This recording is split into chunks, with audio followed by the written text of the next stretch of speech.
ನಮಸ್ಕಾರ ಪ್ರೀತಿಯ ವೀಕ್ಷಕರೇ, ಹವ್ಯಕ ಪಾಕಶಾಲೆಗೆ ಆತ್ಮೀಯವಾದ ಸ್ವಾಗತ. ಮಂಗಳೂರು ಕಡೆ ಮಾಡುವಂತಹ ಮೆಣಸ್ಕಾಯಿ ಅಂತಂದರೆ ತುಂಬಾ ರುಚಿಯಾಗಿರುತ್ತೆ. ಇದರಲ್ಲಿ ಹಾಗಲಕಾಯಿಯನ್ನು ವಿಶೇಷವಾಗಿ ಬಳಸಿ ಮಾಡಿದ್ರಂತೂ ಅದರ ರುಚಿಯಂತೂ ಡಬ್ಬಲ್ ಅಂತಲೇ ಹೇಳ್ಬೋದು. ಅದೇ ರೀತಿಯಾಗಿ ನಾನಿಲ್ಲಿ ಹೊತ್ತು ಹಾಗಲಕಾಯಿಯಿಂದ ಮೆಣಸ್ಕಾಯಿಯನ್ನು ಮಾಡೋದನ್ನು ತೋರಿಸ್ತಾ ಇದ್ದೀನಿ. ಇದನ್ನು ನೀವು ಇಡ್ಲಿ ಜೊತೆಗೋ ಅಥವಾ ಊಟದ ಜೊತೆಗಂತೂ ಸಖತ್ತಾಗಿರುತ್ತೆ. ಬನ್ನಿ ಮಾಡೋದು ಹೇಗೆ ಅಂತ ಇವತ್ತಿನ ವಿಡಿಯೋದಲ್ಲಿ ನೋಡ್ಕೊಂಡು ಬರೋಣ. ಈ ಹಾಗಲಕಾಯಿ ಮೆಣಸ್ಕಾಯಿಯನ್ನು ಮಾಡೋದಕ್ಕೆ ಮೊದಲಿಗೆ ನಾವು ಹಾಗಲಕಾಯಿಯನ್ನು ಒಂದು 3ರಿಂದ 4 ಆಗುವಷ್ಟು ತೊಗೊಂಡು ಈ ಥರ ಹೆಚ್ಕೊಳ್ಬೇಕು. ನಾನಿಲ್ಲಿ ತೋರಿಸಿರೋ ಥರ ನೋಡಿ ಮಧ್ಯಭಾಗದಲ್ಲಿ ಸಿಳಿ ಇದರ ತಿರುಳಿನ ಭಾಗವನ್ನು ಸಹ ತೆಗಿಬೇಕು. ಅಂದರೆ ಬೀಜವನ್ನು ಕೂಡ ನೀವು ಬೀಜ ಬೆಳೆದದ್ದಾಗಿದ್ದರೂ ತೆಗಿಬೇಕಾಗತ್ತೆ, ಎಳೆಯದಾದರೂ ತೆಕ್ಕೊಂಡ್ರೆ ಚೆನ್ನಾಗಿರುತ್ತೆ. ಈಗ ಕಟ್ ಮಾಡಿ ಆದ ನಂತರ ನೋಡಿ ವಾಪಸ್ ತಿರ್ಗಾ ಹೀಗೆ ಕಟ್ ಮಾಡಿಕೊಂಡು ಈ ಥರನೇ ಹೆಚ್ಕೊಳ್ಳಿ. ವಿಡಿಯೋದಲ್ಲಿ ತೋರಿಸಿರೋ ಥರನೇ ಹೆಚ್ಕೊಂಡು ಇಟ್ಕೊಂಡ್ರಾಯಿತು. ಪ್ರತಿಯೊಂದು ಹಾಗಲಕಾಯಿನೂ ಸಹ ಅದೇ ರೀತಿಯಾಗಿ ಕಟ್ ಮಾಡಿಕೊಂಡು ಇಟ್ಕೊಳ್ಳೋಣ. ಈಗ ನೋಡಿ ಎಲ್ಲವನ್ನು ಹೆಚ್ಚಿದ್ದೀನಿ. ಇನ್ನೊಂದು ಪಾತ್ರೆಗೆ ಹಾಕ್ಕೊಳ್ಳೋಣ ಇದನ್ನು. ನಂತರ ಈಗ ಇದನ್ನು ಕಹಿಯನ್ನು ತಗೊಳ್ಬೇಕು.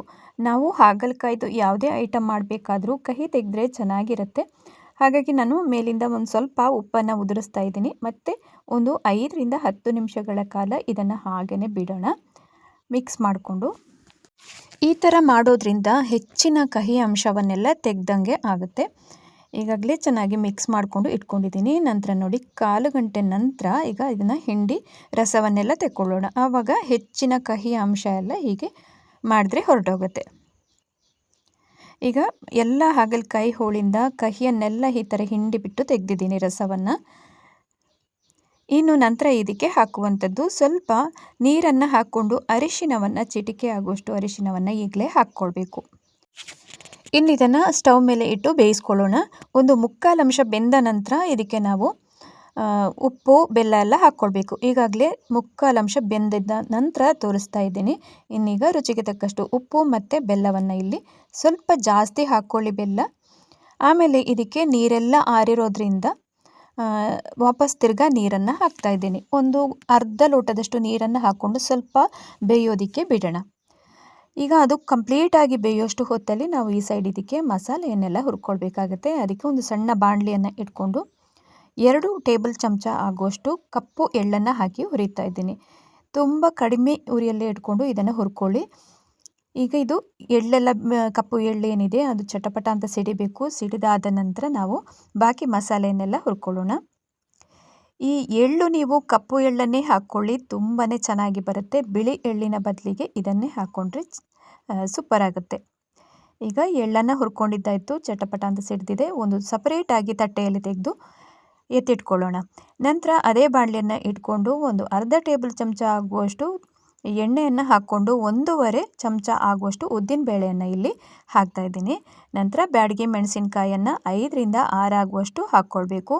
ಸ್ವಲ್ಪ ಇದು ಬಾಡಬೇಕು, ಅಂದರೆ ಒಂದು ಸ್ವಲ್ಪ ಕಲರ್ ಚೇಂಜ್ ಆಗಬೇಕು.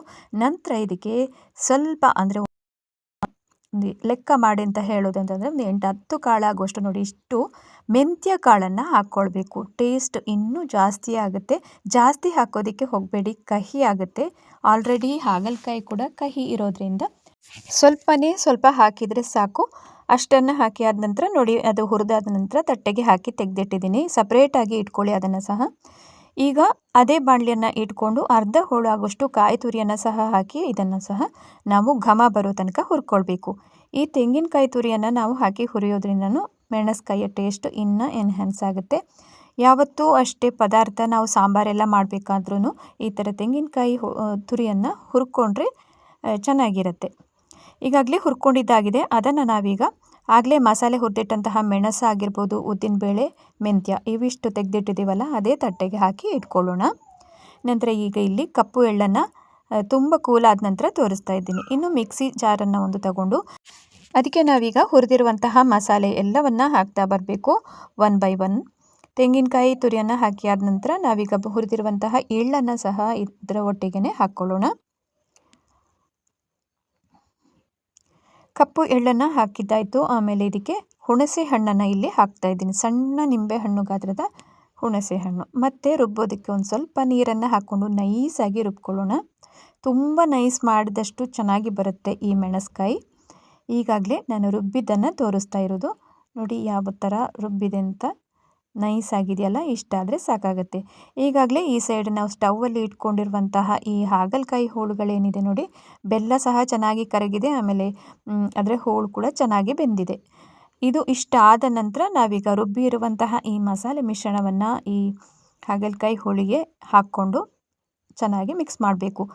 ನೀರನ್ನು ನೋಡಿ ಹದ ನೋಡಿಕೊಂಡು ನೀವು ಹಾಕ್ಕೊಳ್ಳಿ. ಮಿಕ್ಸಿ ಜಾರಿಗೊಂದು ಅರ್ಧ ಲೋಟದಷ್ಟು ಹಾಕುವಷ್ಟು ಹಾಕಿದರೆ ಸಾಕು. ಈಗ ಮಿಕ್ಸ್ ಮಾಡಿ ಆದ ನಂತರ ನಿಮಗೆ ಕಡಿಮೆ ಅಂತ ಅನಿಸ್ತು ಅಂತಂದರೆ ಮತ್ತೊಮ್ಮೆ ಸ್ವಲ್ಪ ಹಾಕ್ಕೊಳ್ಬೋದು. ಯಾಕಂತಂದರೆ ಉದ್ದಿನಬೇಳೆಯನ್ನು ಸಹ ನಾವು ಹಾಕಿರೋದ್ರಿಂದ ತಣ್ಣಗಾದ ನಂತರ ತುಂಬ ಗಟ್ಟಿಯಾಗುತ್ತೆ, ಥಿಕ್ನೆಸ್ ಬರುತ್ತೆ. ಅದಕ್ಕೋಸ್ಕರ ಲಾಸ್ಟಲ್ಲಿ ನೀರನ್ನು ಮತ್ತೆ ಹಾಕ್ಕೊಂಡು ಈಗ ಒಮ್ಮೆ ಮಿಕ್ಸ್ ಮಾಡಿಕೊಂಡ್ರೆ ಒಂದು ಕುದಿ ಬಂದರೆ ಸಾಕಾಗತ್ತೆ. ನೋಡಿದ್ರಲ್ವ ಎಷ್ಟು ಸುಲಭವಾಗಿ ಅಷ್ಟೇ ರುಚಿಕರವಾದಂತಹ ಮೆಣಸ್ಕಾಯನ್ನು ಮಾಡಬಹುದು ಅಂತ. ನೀವು ಕೂಡ ಮನೆಯಲ್ಲಿ ಇದನ್ನು ಟ್ರೈ ಮಾಡಿ ನೋಡಿ. ಈಗಾಗಲೇ ಒಂದು ಕುದಿ ಬಂದಿದೆ ನೋಡಿ, ಇಷ್ಟ ಆದರೆ ಸಾಕಾಗುತ್ತೆ. ಇನ್ನು ಕೆಳಗಡೆ ಇಳಿಸಿ ಇದನ್ನು ಒಗ್ಗರಣೆಯನ್ನು ಕೊಟ್ಕೊಳ್ಳೋಣ. ಸೂಪರ್ ಆದಂತಹ ಒಗ್ಗರಣೆ ಅದು. ಈಗ ಅರ್ಧ ಟೇಬಲ್ ಚಮಚ ಆಗುವಷ್ಟು ಎಣ್ಣೆಯನ್ನು ಹಾಕಿ ಆದ ನಂತರ ಸಾಸಿವೆ ಕಾಳನ್ನು ಹಾಕ್ತಾಯಿದ್ದೀನಿ. ಅದು ಸಿಡಿದಾದ ನಂತರ ಕೊನೆಯಲ್ಲಿ ಬ್ಯಾಡಗಿ ಮೆಣಸಿನಕಾಯಿಯನ್ನು ಹಾಕ್ಕೊಂಡು ಕರಿಬೇವು ಸೊಪ್ಪನ್ನು ಕೂಡ ಹಾಕಿದರೆ ಸೂಪರ್ ಆಗಿರುವಂತಹ ಒಗ್ಗರಣೆ ರೆಡಿ ಆಯಿತು ನೋಡಿ. ನೋಡ್ಕೊಂಡು ಬಂದಾಯ್ತಲ್ಲ ಇವತ್ತಿನ ಮೆಣಸ್ಕಾಯಿಯನ್ನು ಹೇಗೆ ಮಾಡೋದು ಅಂತ. ಇದೇ ರೀತಿಯಾಗಿ ನೀವು ಸಹ ಮನೆಯಲ್ಲಿ ಟ್ರೈ ಮಾಡಿ ನೋಡಿ, ಹೇಗೆ ಬಂತು ಅಂತ ತಿಳಿಸಿ. ಹವ್ಯಕ ಪಾಕಶಾಲೆಯಲ್ಲಿ ಇನ್ನೊಂದು ಹೊಸ ರುಚಿಯೊಂದಿಗೆ ಮತ್ತೊಮ್ಮೆ ನಿಮ್ಮನ್ನು ನಾನು ಭೇಟಿ ಆಗ್ತೇನೆ ಅಂತ ಹೇಳ್ತಾ ಅಲ್ಲಿ ತನಕ ನಮಸ್ಕಾರ.